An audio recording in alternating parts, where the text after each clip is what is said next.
Sceptique, c'est l'attitude de nombreux observateurs au sujet de la rencontre des partis politiques d'opposition tenue ce week-end à Yaoundé, avec pour objet définir les critères d'un candidat unique de l'opposition pour la présidentielle qui profile à l'horizon. L'UDC, le FSNC, l'UMS, le MP, le PAL et l'USDP sont les 6 formations politiques présentes lors de cette réunion stratégique de l'opposition à l'approche de l'échéance électorale.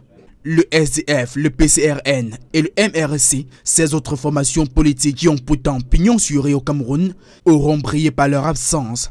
Réagissant sur le sujet, sur les antennes de Radio Equinox, l'honorable Adamo Koupit de l'Union démocratique du Cameroun évoque entre autres raisons l'indisponibilité de certains leaders de l'opposition. À l'heure actuelle, on est dans des logiques d'interdiction, de regroupement de l'opposition et tout. Donc c'était une manière de faire spontanément avec les gens qui étaient disponibles à Yaoundé à ce moment-là, question de jeter la barre pour pouvoir continuer. Vous savez que le MSC est l'un des partis majeurs de la plateforme de l'opposition qui travaille depuis plus d'2 ans aujourd'hui pour la modification consensuelle et participative du code électoral. Donc on ne peut pas faire sans MRC. Si l'absence de ces poids lourds interroge, il n'en demeure pas moins de la présence de certains partis politiques dont les accointances avec le régime de Yaoundé sont plus ou moins connues.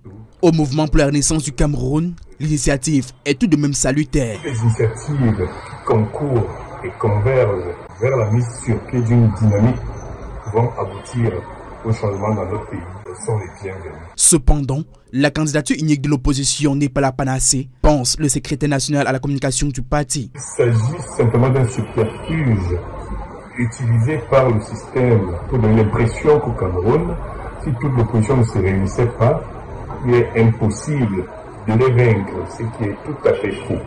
Créer un véritable rapport de force face à la machine RDPC qui totalise 4 décennies à la tête de l'État, avec un bilan fortement critiqué, tel est le vœu que nourrissent des millions de Camerounais à 3 mois de l'élection présidentielle.